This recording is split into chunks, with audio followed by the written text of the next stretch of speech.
Result में आप देखो, राजा महाराजा, सीएम पीएम, अच्छे कोई भी नेता अभिनेता, कोई भी श्रीमंत, कुछ भी हो, इतना पुण्य होता है तो फिर शरीर में दर्द कैसे आता है, दुख क्यों आता है शरीर में, कर्म क्यों इतने भुगतने पड़ते हैं।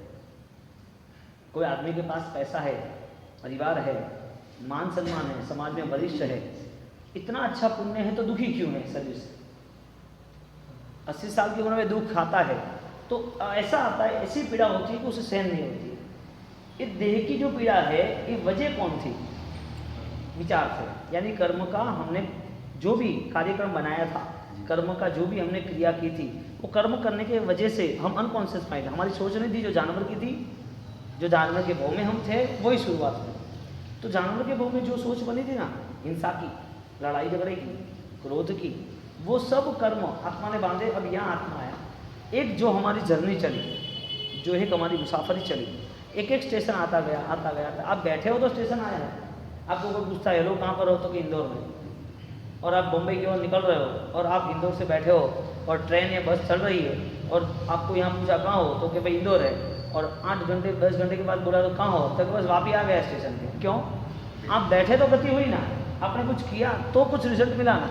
आप अकर्ता, आप करते ही नहीं तो कुछ नहीं होता। ये किया किसने? आत्मा ने। यानी आत्मा इस देह को बदलती रहती है, जानवरों के देह में भी गई और मानव के देह में भी। तो आत्मा जब इस देह में आई है, वो देह के अंतर्गत उसका वो काम शुरू कर देता है। तो जानवर के जीवन में इस आत्मा ने कुछ नहीं किया, मानव के जीवन में इस आत्मा को जो कुछ करना था वो किया नहीं। जानवर के जीवन में कोई संभावना नहीं थी, मानव के जीवन में संभावना पूर्ण थी, पूर्ण व्यक्तित्व वो निखार सकता था।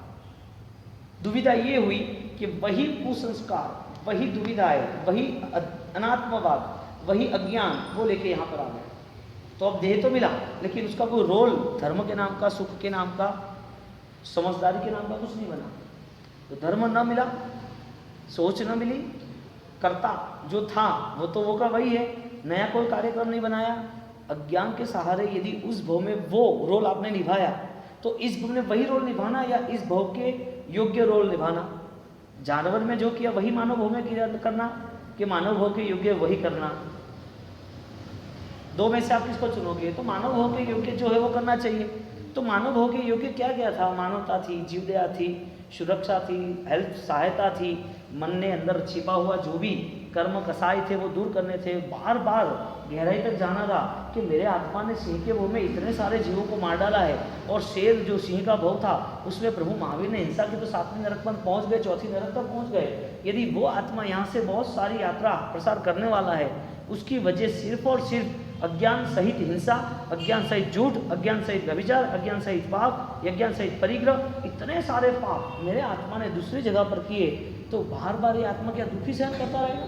ये आत्मा को ऐसे ही देह धारण करना। अब उसकी वो चेतना जागरूक हो, चैतन्य को एक नृत्य के लिए संगीत का सहारा मिल गया, और वो सेंस पूरी क्लियर होने लगी, मुझे यही करना वही करना। यानी कि कर्म भुगतना है तो वो कर्म हमें ही भुगतना है, हमने किया हुआ कर्म इसके लिए भुगतना है। तो कर्म का भुगता जो आत्मा है, उसको देह मिलने के बाद साधु बनते हैं या आचार्य बनते या गच्छनायक बनते या महावीर बनते, भगवान बनते, लेकिन कर्म ने कहीं पर शर्म नहीं रखी। कर्म के मेरा पेमेंट जब मुझे दे दो।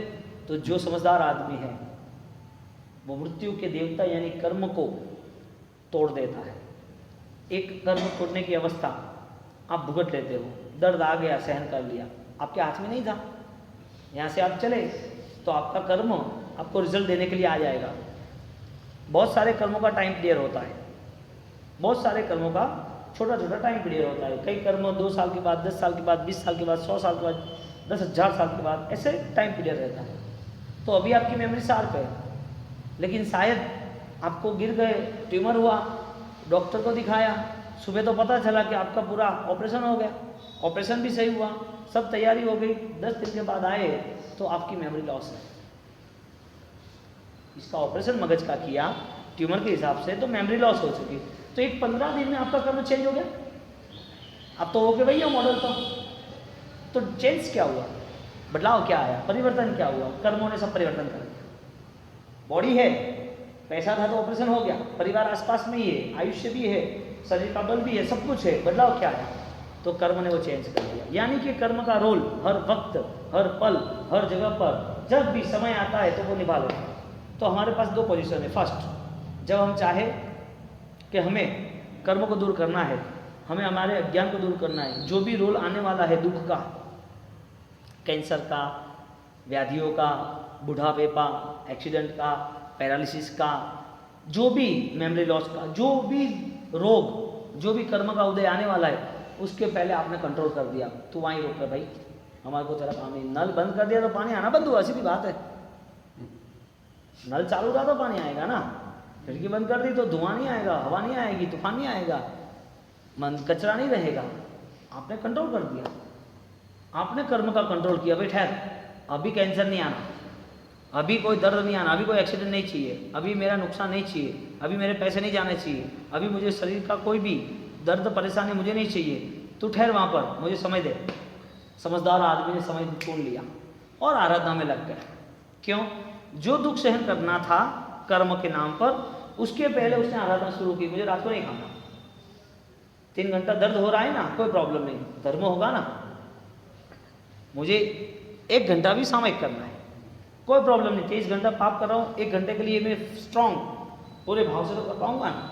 मुझे तप में जुड़ जाना है, मैं थोड़ा भी सहन करूंगा। तो जो सहन करना था, कर्मों ने जो हुकूमत जमानी थी, उस कर्मों को मैंने कंट्रोल कर दिया। तू मेरे पर हुकूमत करे उससे पहले मैं तुझे गुलाम बना देता हूँ। अब उसका जोर खत्म। गुलाम का जोर ज़्यादा है मालिक का। तुम कर्मों के मालिक या गुलाम? मालिक बन सकते हो यदि सही सोच है तो। हाँ, ऐसी सोच नहीं है तो गुलाम बन सकते, दोनों चीज़ है। तो जीव जब मृत्यु के देवता की बात कर रहे हैं हम, तो मृत्यु के देवता यानी कि मौत जो लेने आती है, जो यमराज जो लेने आता है, उसका नाम कर्म है। तो देह का वियोग आसान है, देह का वियोग आप चाहो ना चाहो कोई भी घटनाओं से हो जाएगा और देह तो वहीं पड़ी रहेगी। लेकिन जब कर्म यहाँ से हम लेके जा रहे हैं तो पूर्व के कर्मों के साथ ये कर्म जुड़ा हुआ है, वो चैनलाइज है, वो साथ में रहने वाला है, वो साथ में ही उसकी यात्रा है। एक पहिए पे गाड़ी नहीं चलती, एक पंख से आकाश में नहीं उड़ते, एक पैसे नहीं चलते। ज्ञान और क्रिया दोनों पंख है तो ही काम होता है। तो एक चीज नहीं है, हर कर्म बंद उदय, शुभ अशुभ, उदय सत्ता, सब चलता रहता है। अब आप सोचो, आपको यदि 2 महीने के बाद किसी को पेमेंट देना है ₹1,00,000 का, 1,10,000, और आप 1 महीने पहले ही दे रहे हो 1,00,000 तो क्या करोगे? 1,10,000 देना कि 1,00,000 ही देना? आप बोलोगे जैसे व्यवस्था, लेकिन होशियार आदमी घाटे में नहीं रहता है, व्यवस्था कर देता है। वो 1,10,000 नहीं करेगा, एक ही देगा। तो वो नुकसान नहीं करना चाहता।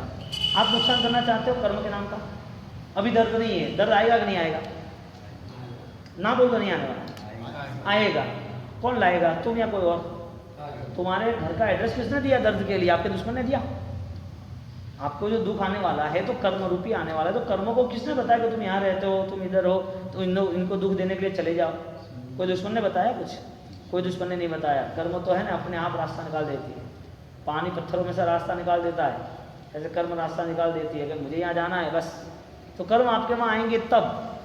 आपका देह भी आपका नहीं है, जो आपके सबसे करीब था। आपकी धड़कन भी आपकी नहीं है, जो सबसे आपसे करीब जन्म के साथ थी। आपका ऑक्सीजन, आपका श्वास, वो भी आपके इतना निकटवर्ती था कि इसके निकटवर्ती कोई नहीं। ये भी एक दिन आपके यहाँ पड़े रहेंगे, क्योंकि कर्म ने मान लिया कि अब इस आत्मा को यहाँ से छोड़ दो।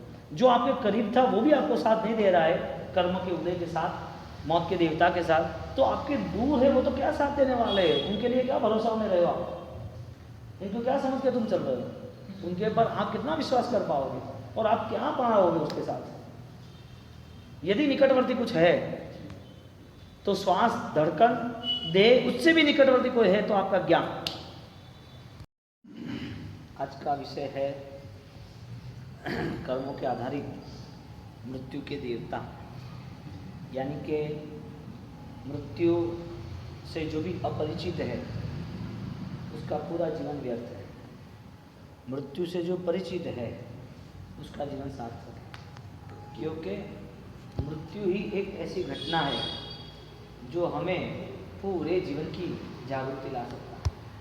कहने की बात यह है कि जन्म और मृत्यु वो हमारे हाथ में नहीं है। जन्म हमारे हाथ में नहीं है, वो पुण्य के हाथ में, कर्म के हाथ में पड़ता है। मृत्यु भी कर्म के हाथ में, लेकिन हमने चाहा कि हमको सुसाइड करना है, मरना है, तो आदमी मर जाता है। लेकिन इस देह के वियोग से कर्म का वियोग नहीं होता है। इस आयुष्य की पूर्णाहुति के साथ साथ कर्म की पूर्णाहुति नहीं होती। तो जो मृत्यु घटित होती है वो मृत्यु के साथ साथ यदि हम इस जीवन को निष्फल बना रहे हैं तो इतनी बड़ी घटना, इससे लोग बार बार डरते रहते हैं। जिस मृत्यु के नाम से भयवान बन जाते हैं, जिस मृत्यु को लेकर आदमी की नींद चली जाती है, बार बार उसके सामने भय ऐसे खड़े होते हैं, वो जिंदगी पूरी बेहाल बना देता है। तो मृत्यु एक ऐसी घटना है जिसे जानना जरूरी है, क्योंकि मृत्यु के वक्त उससे वो बोधपूर्ण, वो सजाग अवस्था का मिलन होता है, और वो सजाग अवस्था के मिलन के साथ वो पूर्ण रूप से जीवन की सफलता को पा सकता है। कोई प्रश्न पूछे कि जीवन और मृत्यु में फासला क्या, जिंदगी और मृत्यु में अंतर क्या है, फासला क्या है, तो सीधा ही जवाब है, जिसे आप नहीं जानते वो जीवन है, और जिनको जानने की कोशिश ही नहीं करते वो मृत्यु है। जिनको आप जानते ही नहीं हो, यानी कि जीवन यूं ही व्यतीत होता है, और जिनसे आप भयवान हो मृत्यु से, जानने की कोशिश करनी ही नहीं है। एक तरफ पूरा जीवन दांव पे लगा दिया संसार के नाम पर, और उस जीवन को दांव पे लगाने के बावजूद भी जब हमको पता चलता है कि बार बार ये पराया हो जाता है, हमने शरीर संभालने के बाद भी इतनी पीड़ा, इतना दर्द, इतनी मेहनत मजदूरी करने के बाद, पैसा इकट्ठा करने के बाद ऐसा कोई समय आया जो पैसा चला गया। तो ये सब परिस्थितियाँ निर्मित होती है कर्मों के हिसाब से, और कर्मों की स्थिति जो आज की नहीं, अनंत काल की। तो यदि कोई व्यक्ति इस जीवन से परिचित होना चाहता है तो ही वो मृत्यु से करीब आ सकता है, यानी मृत्यु को जान सकता है। जब तक जीवन नहीं जाना है तब तक उसे पता भी नहीं चलेगा कि ऐसे बहुत सारे जीवन व्यतीत हो गए, क्योंकि मृत्यु में हर वक्त उसका भय इसके लिए छिपा हुआ आता है कि हर वक्त, हर पल, हर दिन वो एक ही बात सोचता है, मुझे ये संसार नहीं छोड़ना, मुझे मृत्यु नहीं करना, मुझे सही रहना है। तो आप देखना, मृत्यु की महान घटनाओं से, मृत्यु के बड़े दुख से डरने वाला व्यक्ति वो हर पल दुखी और दुखी रहता है। दुख आया संसार का, तुरंत उसने शुरू कर दी ट्रीटमेंट, सब ये करना, ये संभालना, ये नहीं चलेगा, ये नहीं चलेगा। क्यों लाइफ में कॉम्प्रोमाइज़ नहीं? लाइफ में वो कॉम्प्रोमाइज़ के बिना क्यों चले हम, हमें क्यों पता नहीं चलता? यदि क्षणिक है ये घटनाएं, ये कर्म ने आपको तय कर दिया है कि आज नहीं तो कल तुम्हें हम यहाँ से लेके जाएंगे, क्योंकि हमारा आत्मा है जो वो कर्म का करता है। हमने पहले 3 दिन यानी कि पहले वीक में यही बताया कि आत्मा है, दूसरे वीक में यही हुआ कि आत्मा कैसा है, तो कि नित्य है। तीसरे वीक में हमने यही बात छेड़ी सोने की जंजीर ने, इसमें आत्मा कर्म का करता है, यानी कर्म की पूरी जो भी पद्धति, जो भी प्रयोग हो रहे हैं, कर्म का जो भी हम आमंत्रण दे रहे हैं, वो सब हमारे विचारों पे आधारित है। और आज चौथे सेशन में यही बात है कि कर्म का भोक्ता, यानी कर्म का जितना निर्माण हुआ है उसकी वजह भी ये है, जितनी भी प्रक्रिया हो रही है उसकी वजह हमारा आत्मा। यानी कि हमने एक पौधा उगाया, एक पौधे को सिंचन किया, तो वो पौधा वृक्ष बना ना, सिंचन ही नहीं करते तो। हमने यदि गाड़ी चलाई तो हमें वो 200-500 रुपये का पेट्रोल खत्म हुआ ना, गाड़ी ही नहीं चली होती तो पेट्रोल कहाँ से खत्म होता? कहने का मतलब हमारा कोई कार्य जो हो रहा है वो कार्य हम कर रहे हैं, इसके लिए उसका फल भी हमें मिल रहा है। यानी कि बिना सोच के वो कार्य होता नहीं, और जो भी कार्य होता है उसके पीछे कोई ना कोई लक्ष्य होता है। तो वो व्यक्ति जब भी कोई भी कार्य करता है तो उसका कार्य संसार लक्ष्य ज़्यादातर रहता है, व्यवहार लक्ष्य ज़्यादातर रहता है। इस दुनिया में जो भी दुनियादारी है उसके लक्ष्य ज़्यादा होता है। तो एक आत्मा ने कार्य किया कर्म को करने का, हर क्रिया को करने का, तो ये जो कर्म करता है वो कौन है? बहुत गहराई तक समझाते हैं, ध्यान रखना। कर्म करता कौन है? आत्मा है। आत्मा ने कर्म कब किए? अच्छा, आज किए वो तो आज उदय में नहीं आए। आज आप दाऊद बन गए तो क्या आपकी सजा मिल गया? आपने आज हिंसा कर ली तो क्या आप मर गए? आज गलत किया तो आज नहीं, पूर्व के भाव में ये हमने कर्म बांधे थे। यानी कि कर्म का कर्ता आत्मा है, तो आत्मा ने कौन सी अवस्था में कौन से कर्म बांधे थे? आपको लग रहा है कि वो शेर है, वो गलत कर रहा है कि पूरे जंगल को फाड़ रहा है। आपको लग रहा है कि वो कुत्ता गलत है कि कबूतर को मार रहा है। आपको लग रहा है कि बिल्ली गलत है, वो चूहों को मार रही है। लेकिन उसका आत्मा उस भव में गया, उसका आत्मा उस शरीर, उस देह को धारण करता है, तो पूरी चैनल वही हो जाती है। कहने का मतलब यदि देह परिवर्तन होते ही संस्कार परिवर्तन हो जाते हैं। देह का बदलाव आया नहीं कि उस हिसाब से उसकी पूरी फॉर्मूला, पूरे सेंस, पूरे संस्कार शुरू हो गए। तो देह जब मिलता है उस हिसाब से वो चलता है। तो हमारे पूर्व के जीवनों में इस आत्मा ने इस देह को धारण किया। उस देह को धारण करने के वक्त उस समय उस प्रक्रिया को धारण किया। देह था इसके लिए वो प्रक्रिया थी। आदमी जूठा नहीं खाएगा, कुत्ता जूठा खाएगा। आदमी कबूतर को दाने डालेगा, मगर कुत्ता। कहने का मतलब हमारी आंतरिक स्थिति में हमारा अज्ञान इतना छुपा था जिससे हमें पता ही नहीं चला कि हमारी आत्मा क्या कर रही। उस वक्त तो अज्ञान था ही। हमको दया आती है ना वो शेर पर, बिल्ली पर, चूहे, कुत्ते। क्यों? जानवर है, जानवर तो है, लेकिन सबसे बड़ा यदि कोई नुकसान हो तो उसकी सेंस ही नहीं। उसको ट्रेन करो तो नहीं, ट्रेनिंग कोई नहीं करने वाला, करो तो भी कोई मतलब नहीं है उसे, कोई ऐसा कोई मतलब नहीं है उसके जीवन में वो कुछ उपलब्धि हो। तो जानवर की दुनिया में चाहे कितना भी कुछ भी हुआ हो, लेकिन वो रिजल्ट में नहीं आया, तो हमें उसकी वजह दया इसके लिए आती है कि उसके पास प्रोग्रेस नहीं है, उसके पास कोई भविष्य नहीं है, जिंदगी यूँ ही चली जाती है। एक आत्मा ने एक देह को धारण किया जो कुत्ते का, जानवर का, तिरंज का जीवन है। उस देह को धारण करने के साथ उसके पीछे उसने कर्म बांधे। उस कर्म बांधने के नाते वहीं उसी समय पर वो कर्म ने रिजल्ट नहीं दिया, वो दूसरे भव में दे सकते हैं। दूसरे कई हजारों सालों के बाद भी वो कर्म आपको नहीं छोड़ता है। प्रभु महावीर ने पहले भव में बांधा हुआ कर्म, तीसरे भव में बांधा हुआ कर्म, ये सब 25-25 सालों, 25-25 भव के बाद, करोड़ों भव के बाद, करोड़ों वर्षों के बाद, हाँ, ये इतने सारे साल व्यतीत हो गए, वर्षों चले गए, इतनी 14 राजलोक दुनिया में ये आत्मा भटकता भटकता भटकता ही रहा। कहीं पर भी आत्मा गया, लेकिन वो कर्म उसके पीछे आ गया। हजारों किलोमीटर दूर भी कर्म के मैं और तू साथ में थे। अब मेरा तेरा नाता जो है उसका पूरा क्या करना है, बोल, साथ में रहना है कि छोड़ना है। जब आत्मा को वो सोच आई तब उसने मुक्त होना तय किया।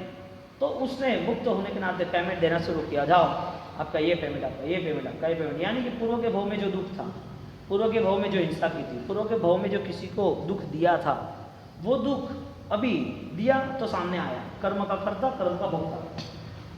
तुमने जो काम किया उसका फल तुम्हें मिला। तुमने जो पौधे रोपे हैं, जो पौधे तैयार किए हैं, जिसका सिंचन किया है, वो आगे फल मिला है। तुमने जो कर्म बांधा था, कर्म का कर्ता आत्मा किया, कर्म का बंधन, कर्म का भोक्ता भी आत्मा, कर्म का पूरा अब उदय काल, कर्म का पूरा रिजल्ट मिलने लगा।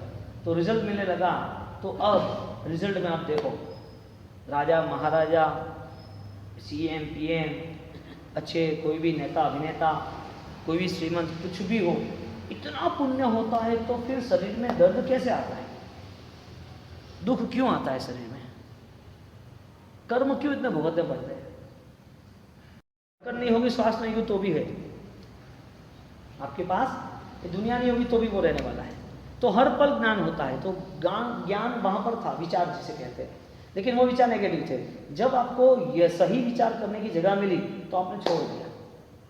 पागल आदमी है ना, रॉन्ग साइड गाड़ी चला रहा है, 2 बार 3 बार एक्सीडेंट हुआ, 4 बार एक्सीडेंट हुआ, दंड हुआ, पेनल्टी हुई, फिर भी रॉन्ग साइड गाड़ी चलाता है। रॉन्ग साइड क्यों चलाता है भाई?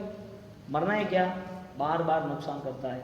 हमने बार बार नुकसान किए, रॉन्ग ही चले हम जीवन में, रॉन्ग साइड गाड़ी चली, रॉन्ग साइड लाइफ चली, और लाइफ रॉन्ग साइड ही चली। हमें पता ही नहीं चला हिंसा हिंसा क्या है, हमें ज्ञान के बारे में कोई पता ही नहीं चला, सुविचार कुविचार के बारे में पता ही नहीं चला। हमने कोई कॉम्प्रोमाइज़ ही नहीं किया कि क्या करना चाहिए, क्या नहीं चाहिए करना चाहिए, क्यों करना चाहिए, कैसे करना चाहिए, किसके लिए करना चाहिए, करने के बाद क्या होगा, कोई चीज़ नहीं सोचने के लिए। और न सोचने के नाते आप देखो तो भी कंटिन्यू चलते ही रहो, जहाँ दौड़ते रहो वहाँ दौड़ते ही रहो, कुछ नहीं हमारे पास फ्यूचर। तो मृत्यु जब दस्तक देती है तब हमारे पास पूर्ण जीवन का बोध होना चाहिए, तब मृत्यु का स्वागत करने की हमारी तैयारी होनी चाहिए। वो मृत्यु का स्वागत वो परम समाधि को उपलब्धि है, यानी कि जीवन की पूर्ण भाषा से आप परिचित हो। जीवन क्या है, मंगल क्या है, वो आपको पता है। यानी कि मृत्यु की घटना को स्वीकारने वाला इतनी महान घटना है, जो छोटे छोटे दुख दर्दों को तो वो यूं ही पचा जाता है, यूँ गल जाता है, इसकी कोई वैल्यू नहीं है उसके लिए। तो जब भी दुख दर्द आता है तो कर्म को तोड़ने की हिम्मत आती है, कर्म को गुलाम बनाने की हिम्मत आती है। तो दुख दर्द आने वाला वो कभी भी गुलाम नहीं बनता, लेकिन दुख दर्द के नाम पे कर्म को गुलाम बनाता है, तो मन में वो परम समाधि रहेगी। तो हमारे यहाँ कर्म का उदय आया, कर्म का भोक्ता, यानी कर्म को सबने रिजल्ट के साथ चुना, कर्म ने बहुत सारा रिजल्ट दिया, तो उसमें सबसे बड़ा रिजल्ट दिया हो तो प्रभु महावीर को दिया। प्रभु महावीर को तीसरे भाव में, मरीचि की भाव में जो समय में जिस कर्म का बंधन हुआ था, जिस कर्म के साथ उन्होंने रोल किया था, वो कर्म वापिस आ गया। भाई कैसे हो, अपनी यारी बाकी रह गई। कितने साल, लाखों साल के बाद, भाव के बाद 27 भाव में, तीसरे भाव में किया हुआ लाखों सालों के बाद वहाँ आया। हमारी मित्रता थी, क्या हुआ बोलो ने, मित्रता रखनी है कि नहीं रखनी है, क्या करें। प्रभु महावीर से शुरू हुआ और वर्तमान में हर जगह पर, हर वक्त आप देखो, सबके लिए कर्म का उदय, यानी कि कर्म का अनुसरण, कर्म आपको गुलाम बनाता ही रहा। और लेकिन जिसके पास धर्मात्मा यानी कि धर्म का विश्वास था, उसकी आत्मा धर्म से संयुक्त थी, उसके विचार में उसने पूर्व के भोग को देख के वर्तमान के भोग को सुधारने की कोशिश की, वो आत्मा कभी गुलाम नहीं हुई, कभी भी नहीं।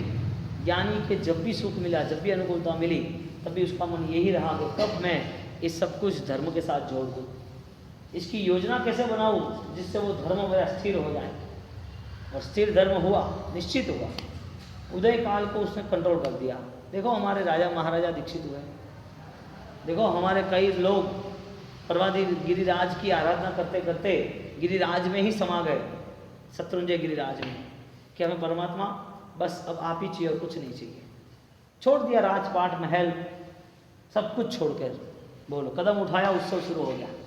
हाँ, एक ही कदम पर उत्सव, सम्यक दर्शन का कदम आया नहीं, सम्यक दर्शन की यात्रा शुरू हुई नहीं, कर्म एक साथ खत्म हो गए। और सम्यक दर्शन की यात्रा ये देह से नहीं होती है, क्योंकि देह तो यहाँ गिरते ही रहना, गिर ही जाना है, लेकिन विचार ना गिरे तो काम कर। अब देह में वो जुड़ी हुई विचार सरणी, वो क्या कर्म को गुलाम बना पाएगी।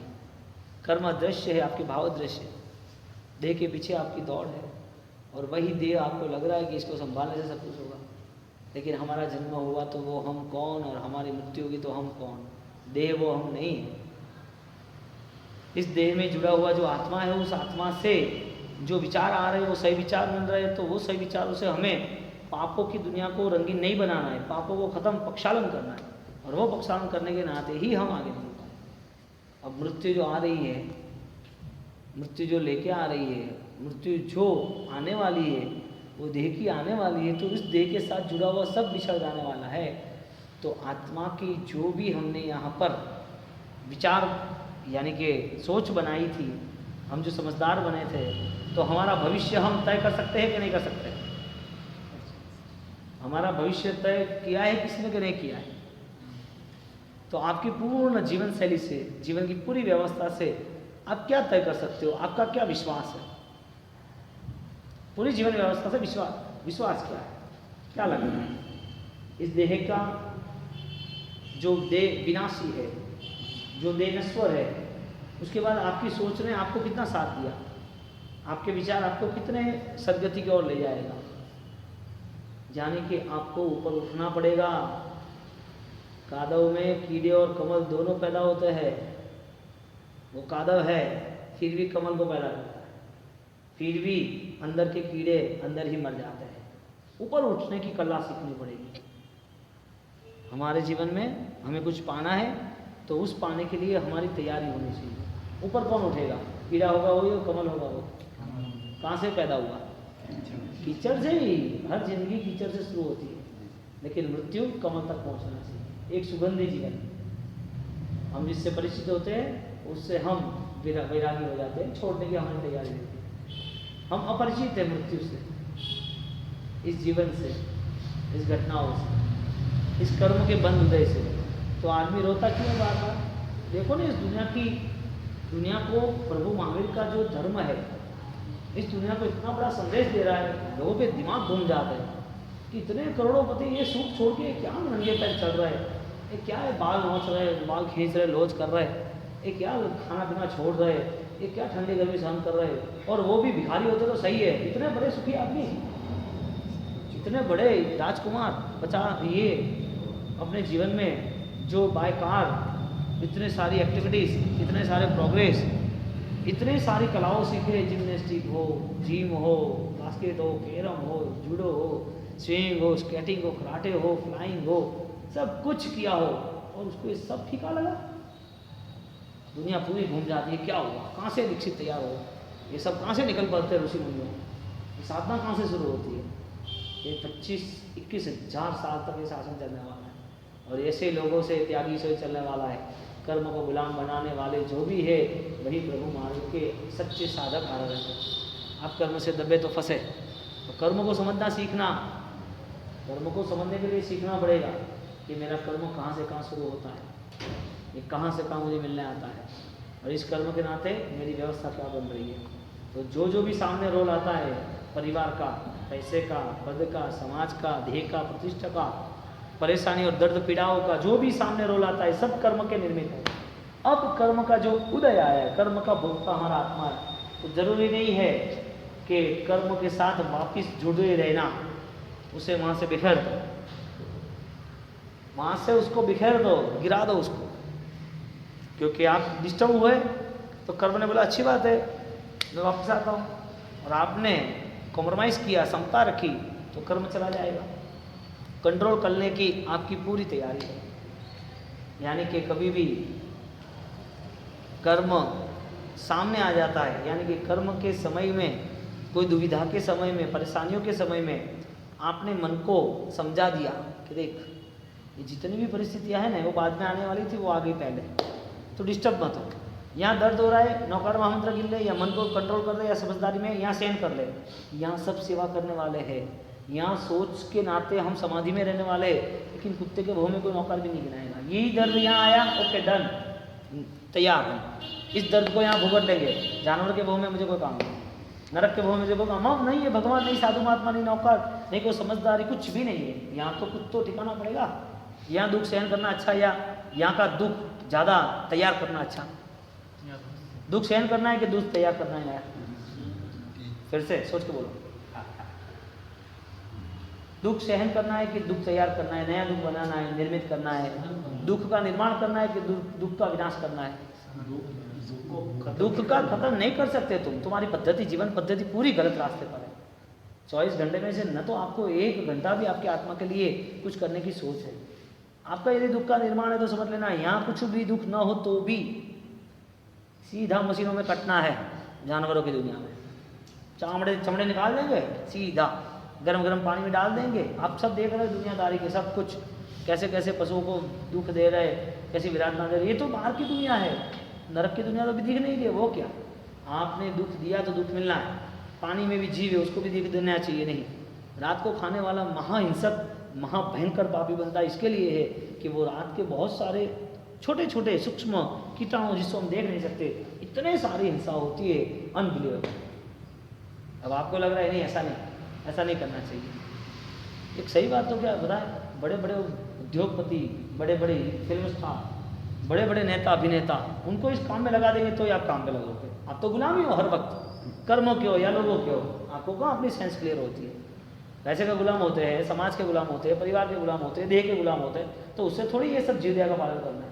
वो जीवदया का पालन नहीं कर पाएगा। लेकिन कई कोई हीरो ने तय कर दिया कि नहीं मैं रात को नहीं खाऊंगा, जैन धर्म के मुताबिक मुझे बहुत श्रद्धा है। किसी को नेता अभिनेता ने तय कर दिया चलो भाई रात को यहाँ कोई भी नहीं होगा। एक सिर्फ नरेंद्र मोदी शपथ विधि लेते हैं और वहाँ पर सिर्फ पार्लियामेंट में जाते वक्त सबको इनवाइट करने के बाद कहते कि यहाँ मांसाहार नहीं होगा, हिंदुस्तान की भव्य संस्कृति का निर्माण हुआ। कि हाँ मांसाहार नहीं हुआ, क्या बात है, क्या बात है। इसका मतलब कंटिन्यूटी था। एक छोटी सी भी यदि जीवदया का पालन उसे इतनी बड़ी प्रसिद्धि दे सकता है, तो आपके आत्मा के लिए पालन की हुई सच्ची जीवदया वो आपको कहाँ ले जाती है? हाँ, अब आपको रात को खाना, आलू प्याज खाना, ठंडा है खाना, लॉन पे चलना करना, बच्चों को वाटर पार्क में, स्विमिंग पूल में, क्या क्या पता नहीं तुमको कौन हो, क्या करना है, कर्मों को समझना है कि नहीं समझना है। दुख दर्द इतने सारे दिखते हैं तो हमारी सेंस क्लियर क्यों नहीं होती? इतने सारे लोगों को दुख मिलता है तो वो पता क्यों नहीं चलता कौन दे रहा है, कैसे आ रहा है, कहाँ से आ रहा है, दुख किसने दिया, किसने भेजा। यानी कि जहाँ दुख मिला है वो कर्म का पूरा रोल है। तो कर्म यदि जो भुगतना है तो मुझे कितने कर्म भुगतने हैं वो हम तय करें, और कल हम वो विचारों पे आगे बढ़ेंगे कि नए युग का शुभारंभ करेंगे, हम क्या कर सकते हैं। ठीक है, तो कल